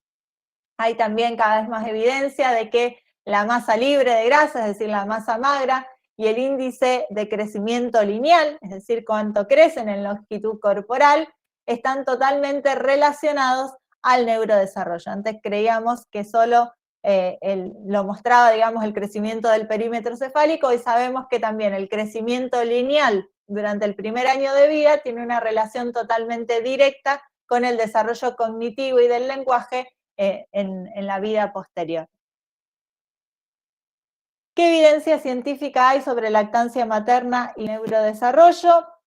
La lactancia influye en el neurodesarrollo por el aporte de nutrientes específicos, que es de lo que vamos a hablar, y además por el vínculo que se genera al amamantar. Es sumamente importante el vínculo de la mamá con el bebé para también la mejora del neurodesarrollo. Nutrientes específicos, bueno, las proteínas, ácidos grasos, colesterol, la membrana del glóbulo de grasa de la leche humana, la microbiota, sobre todo los oligosacáridos, la lactosa, la taurina, la carnitina, bueno, son varios los nutrientes específicos de la leche humana que van a tener un rol en el desarrollo cerebral. Para destacar algunos, tenemos las proteínas, que son nutrientes energéticos, estructurales y reguladores, y a nivel cerebral van a tener funciones en el crecimiento y conectividad de las neuronas, en la síntesis de factores de crecimiento, son también sumamente importantes para el crecimiento de las dendritas y de los axones, y en la producción de neurotransmisores. Una de las proteínas que más influencia tienen en lo que es neurodesarrollo es la lactoferrina. La lactoferrina aporta el 26% de las proteínas del suero, es una de las más abundantes en la leche humana como proteína del suero. Incrementa en el hipocampo moléculas que van a tener un papel en lo que es la neurotransmisión, el metabolismo energético y el mantenimiento de la integridad neuronal. Además, promueve el desarrollo del cuerpo calloso e incrementa la densidad neuronal y glial, e incrementa también la expresión de genes que están involucrados en la diferenciación y el crecimiento de las neuronas. Es decir, que tiene un rol muy activo en lo que es desarrollo cerebral. Los probióticos y los oligosacáridos también son muy importantes para el desarrollo del cerebro. El calostro es uno de los factores que determina la microbiota del recién nacido, y esta microbiota va a modular neurotrofinas, que neurotrofinas son células de la leche humana que están destinadas directamente para lo que es desarrollo cerebral, y proteínas involucradas en este desarrollo cerebral, y se especula que el desarrollo normal de la microbiota intestinal es sumamente necesaria para estimular la plasticidad cerebral en el recién nacido. Los oligosacáridos también, que sabemos que la leche humana tiene una gran cantidad, alrededor de 200 que no se encuentran en la leche de vaca, todos aquellos que contienen ácido siálico también promueven el desarrollo del cerebro y su capacidad cognitiva. Los ácidos grasos de la leche humana también son sumamente importantes. Los ácidos grasos poliinsaturados de cadena larga, sobre todo estos omega 3, que tienen función de concentrarse en el cerebro y en la retina e intervenir en lo que es desarrollo cognitivo y la visión.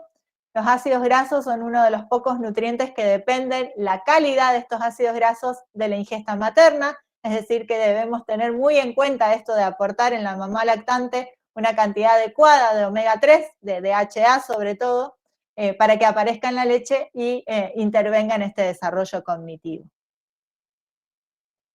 También la membrana del glóbulo de grasa de la leche humana tiene algunos componentes como la colina, la esfingomielina, los gangliósidos, bueno, ácido siálico, inositol, cerebrósido, que van a tener una función directa en el desarrollo del cerebro.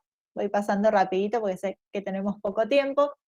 Los exosomas o los lactosomas de la leche humana, que bueno, cuando vean composición de la leche humana lo van a profundizar un poco más, pero son estas pelotitas que vemos aquí, que adentro tienen material genético en forma de microARN, que, o sea, viene ese material genético de la mamá en forma de ARN y se incorpora al ADN cromosómico de las células del bebé. Estos se encuentran tanto en el calostro como en la leche madura y se originan en el epitelio mamario. Y bueno, hay algunos microARN, sobre todo en la leche humana de mamás de prematuros, que están relacionados exclusivamente estos microARN a la biosíntesis de glicoesfingolípidos que están involucrados en el desarrollo neurológico. Tienen muchas funciones estos microARN, pero hay algunas muy específicas para lo que es desarrollo neurológico. Además, la leche humana tiene células madre. Estas células madre que están en la leche humana se pueden convertir en cualquier tipo de células porque son pluripotenciales. En forma in vitro se ha visto que se transforman en células adiposas, se pueden formar condrocitos, osteoblastos, cardiomiocitos y también células neuronales.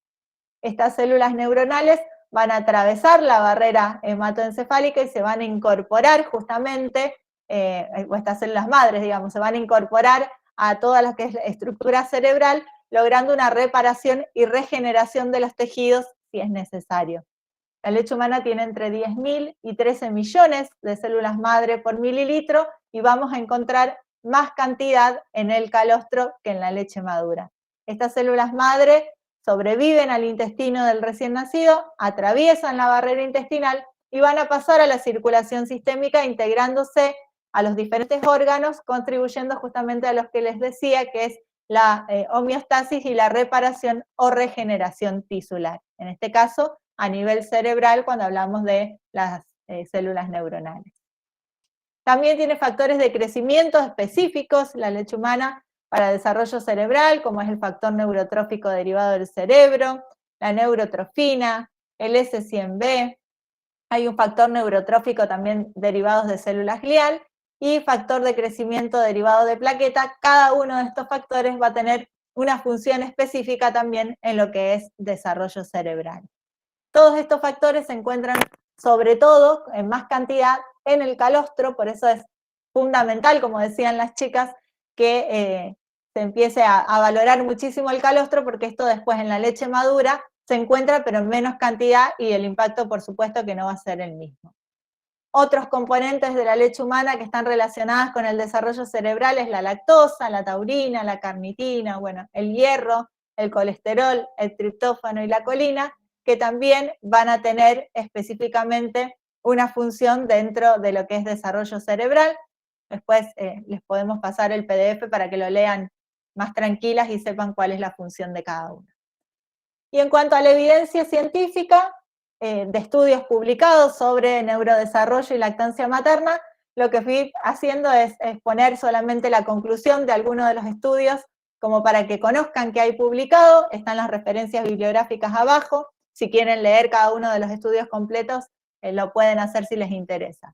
Respecto a desarrollo cognitivo, uno de los estudios mostró que los niños amamantados estarán de 1 a 6 meses por delante de los niños que nunca fueron amamantados. Después el estudio de Rosé nos dice que se observa mejor desarrollo neurológico, a pesar de que los niños amamantados aumenten un poco menos de peso en forma inicial, cuando los comparamos con fórmulas artificiales, por supuesto, y a esto se lo podría denominar la paradoja aparente de la lactancia materna, porque por un lado a lo mejor no crecen tanto como quisiéramos, o como se lo compara con fórmulas en realidad, pero el impacto en el desarrollo neurológico es muchísimo más alto que con fórmulas, por lo tanto se recomienda el uso de lactancia materna, ya que mejora el desarrollo neurológico, aunque como muestra este trabajo, la ganancia de peso sea un poco menor que si se los alimenta con fórmula. Después el estudio de Isaac nos dice que la leche materna promueve el desarrollo del cerebro, particularmente el crecimiento de la materia blanca, y que estos impactos se ven sobre todo en los varones si los comparamos a las nenas. El estudio de Deoni también nos muestra que la microestructura de la materia blanca y la duración de la lactancia se exhiben en varias regiones del cerebro, que son anatómicamente consistentes con las mejoras observadas en las medidas de rendimiento cognitivo y conductual, es decir, mayor materia blanca y a mayor lactancia materna, mejores pruebas en rendimiento cognitivo y conductual. Y en el estudio de Victoria, que es muy interesante para que lo lean, porque en realidad van siguiendo participantes, digamos, hasta los 30 años de edad, se vio que los participantes que fueron amamantados por 12 meses o más tuvieron un coeficiente intelectual más alto, más años de educación e ingresos mensuales más altos que los que habían sido alimentados por menos de un mes. Y este impacto se vio a los 30 años de edad de estas personas que habían sido amamantadas, así que fíjense cómo el impacto es a lo largo de toda la vida. Otro de los estudios nos dice que los niños amamantados tuvieron puntuaciones de coeficiente intelectual significativamente más altas, un cerebro completo más grande y materia gris cortical y subcortical mayor que si lo comparamos con el grupo no amamantado. Y el estudio de Straub nos muestra que los niños que recibieron lactancia materna por más tiempo tuvieron más posibilidades de completar los 5 años de educación secundaria, y esta diferencia se traduciría en mejores posibilidades de ingreso en la vida adulta. También mostró que el efecto positivo de la lactancia materna sobre el aprendizaje a la edad escolar y la posible forma de influencia también fue significativo, es decir, que aquellos que habían sido amamantados tenían mayor facilidad de aprendizaje cuando estaban escolarizados. Y por último, estos dos, el estudio de Kim, que nos muestra que un mayor número de días en que los lactantes reciben más del 50% de leche materna, esto pensando en prematuros internados, ¿no?, en el servicio de neonatología, se asoció con un mayor volumen de materia gris a la edad equivalente al término y con mejor desempeño a los 7 años de edad en el coeficiente intelectual, matemática, memoria de trabajo y pruebas de función motora, y que por cada mes adicional de lactancia materna, cualquiera sea la cantidad de lactancia que se diera, pero que siguieran recibiendo leche humana, se observó un aumento de 4 puntos en la puntuación de coeficiente intelectual verbal a los 7 años, y estos efectos fueron mayores cuando hubo obviamente lactancia materna exclusiva. En aquellos que hubo lactancia materna exclusiva hasta los 6 meses, hubo un aumento de 8 puntos en la puntuación de coeficiente intelectual verbal a los 7 años de edad. Y por último, el estudio de Belfort, que también trabajaron con prematuros, evaluaron prematuros. La lactancia materna predominante en los primeros 28 días de vida se asoció con un mayor volumen de la materia gris a la edad de término y mejor coeficiente intelectual, rendimiento académico, memoria de trabajo y función motora a los 7 años de edad en lactantes muy prematuros. Esto es súper importante, hay muchos estudios que muestran que los primeros 28 días de vida en el prematuro internado, cuando recibe leche humana, el impacto en cuanto a cualquiera de las comorbilidades, además de lo que es el desarrollo neurológico, es mucho mayor. Entonces, como conclusión, la lactancia materna beneficia positivamente en el nivel cognitivo del lactante, tanto a término como prematuro. En los prematuros favorece el crecimiento y desarrollo neurológico y se asocia con un aumento de la capacidad cognitiva y de la materia blanca a corto y medio plazo. Cada vez hay más evidencia clínica y de la neuroimagen de que la lactancia materna está relacionada con la maduración de áreas específicas del sistema nervioso inmaduro. La duración y el volumen de la leche materna aportada es un predictor del resultado cognitivo. Durante más tiempo y más cantidad, mejores van a ser los resultados. Y por lo último, la lactancia materna es beneficiosa para el cerebro, no solo para el cerebro en desarrollo, y no solo por los efectos nutricionales, por todos estos nutrientes que aportan y estos componentes bioactivos que no se encuentran en las fórmulas artificiales, sino también, como dijimos en un inicio, por las interacciones madre-hijo, siendo el vínculo totalmente fundamental, el buen vínculo, para tener un desarrollo neurológico adecuado también. Bueno, eso es todo. Muy bien, Jessy, muchas gracias.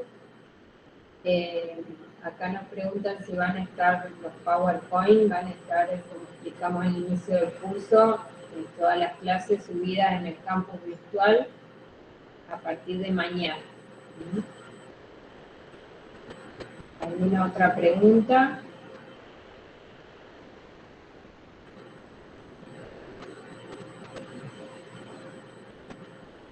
Bueno, Jessy, te agradecemos a todos los que se quedaron hasta el final. Esperamos que les haya servido y lo podrán repasar después en el campus virtual que les vamos a mandar por correo.